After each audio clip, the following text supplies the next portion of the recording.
ห็นนะพี่น้องอันนี้เฮ่อันนี้ก็จะเฮ่ยังเนี่ย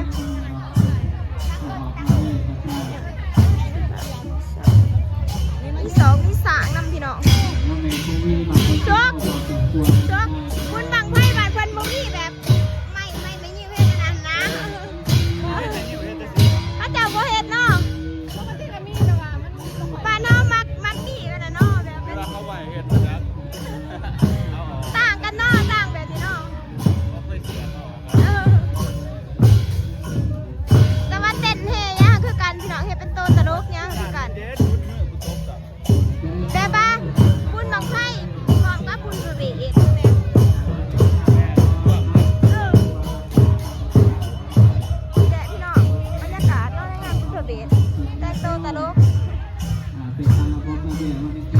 เขาสิแสดงแนวไหนเนี่ยเขาสิเฮสร้างบ่ในงานโคเฮกับไปพร้อมสร้างเด้อสร้างผู้ใดก็ยุ่งแย่ไปก่อนเขาเต้นแบบว่านี่เนาะเดี๋ยวขอสร้างในระบ้านเด้อเตรียมเด้อการมุมบังไพ่แบบยังมีการแสดงเนาะพี่น้องตอนนี้ก็เป็นกำลังสร้างเด้อมีกำลังไปขบวนกันเด้อเป็นน้องเป็นแถวไปแถวมันแถวกันแถวละสองขาประหยัดเนาะ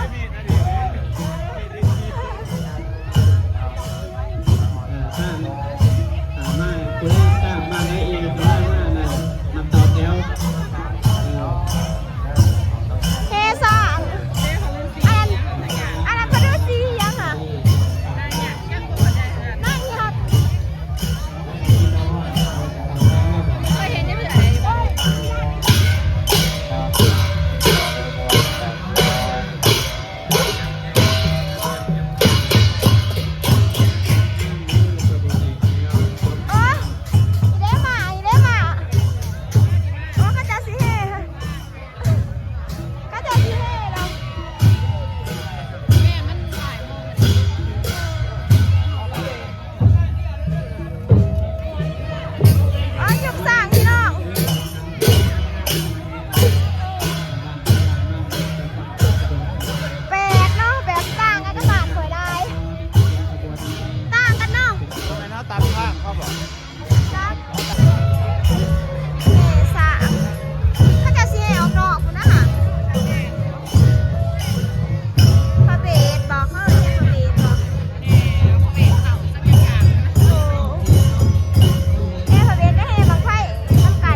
บังไฟมาพี่น้องเบื้องนี้คือรถบังไฟเนาะคือขบวนบังไฟที่ว่าอย่างมากอย่าเป็นขบวนของพระเบศเนาะพระเบศพี่น้องอันนี้เป็นเต้นบุญบังไฟเด้อนี่ก็คือบอลกระจิจูบังไฟตอนประมาณ4 โมงอดีตว่า3-4 โมงเนาะกระสีเฮมาโฮมอยู่นี่เบิร์ดพี่น้องอันนี้เป็นน่าจะมีพิธีทำพิธียังสักอย่างอย่างนี้พี่น้องเดี๋ยวถ่ายบนน้ำกันเนาะนั่งพักผ่อน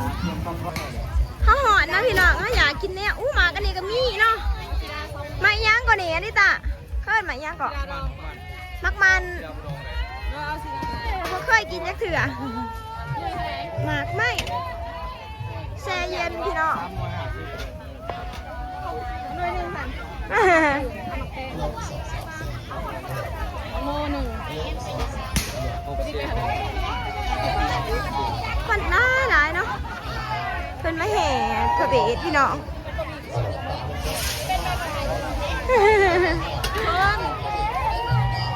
บางเลขบ้างหะสติบ้านเก็บก็ได้เอิญอดิตามา554เด้อ 54 ทางคนอื่นเขาประกาศเก็บเลยเขายากแล้วผมยาก เขาว่าห้างเดียวเกินจะมาเอาทำไมพี่นะ มูเก่าบ่แจ้งเก่า หมากใหม่เย็นๆเนาะร้อนพี่น้อง ท่านเลยบอกเอาแค่ว่าอย่างละ3,000เอา3อย่างนี้ไม่ได้ใส่ สวรรค์เขตนี่เอาซื้อหมากใหม่ได้กินนะพี่น้องได้3อย่างบ่ลิตา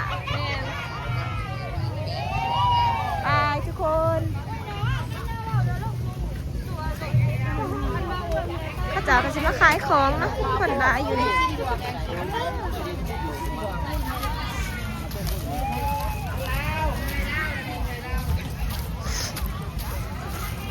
เป็นบาทพี่น้องเลย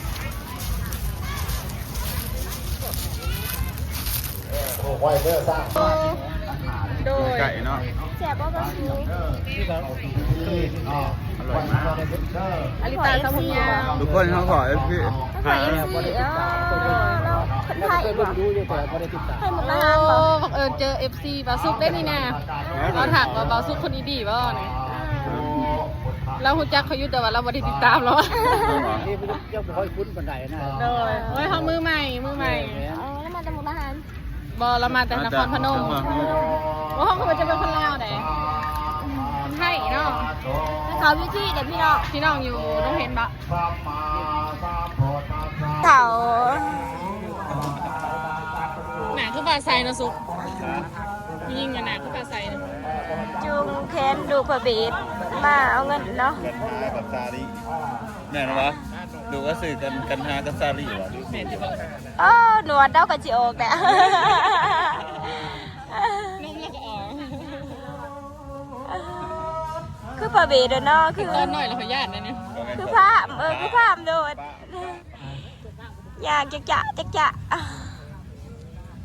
นี่พี่น้องจะหน่อยพัสิมาจูดวังไพ่เนาะอันนี้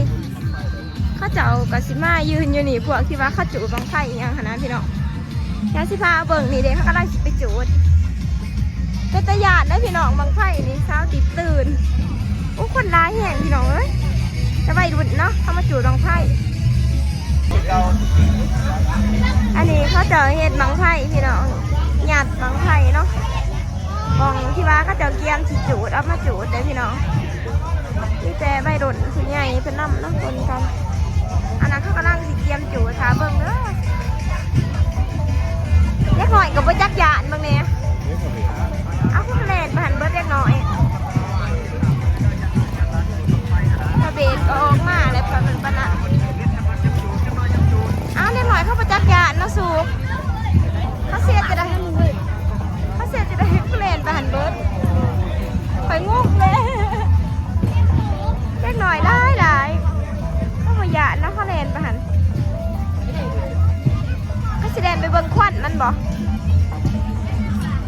พระเบศเป็นพี่น้องถ้าเบิ่งน้องบังไฟมันสิขึ้นพี่น้องเขากำลังสิจูด เป็นบางแง่ตัวนี้นะ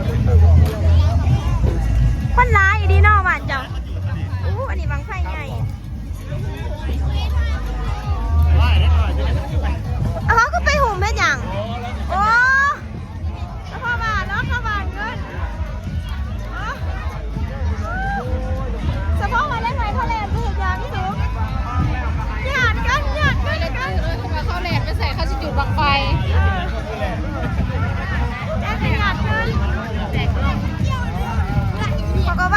สิเดนไปเห็ดหยังถามว่าบังไฟสิขึ้นพี่น้องวันนี้ไปหยังเขาแจกหาใบละเศร้าอ่ะ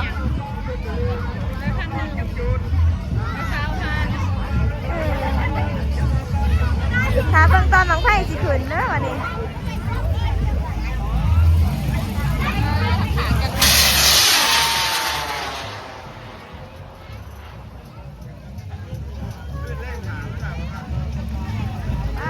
คนร้ายเองว่าจ๋ายิ่งใหญ่แท้ไปแสนวะเขาจะเห็นพี่น้องยัดน้ำเงี้ยเนาะบังไฟใหญ่ขึ้นบังไฟเอียงบังไฟแสนพากันมาเบิ่งขจุดบังที่สองพี่น้อง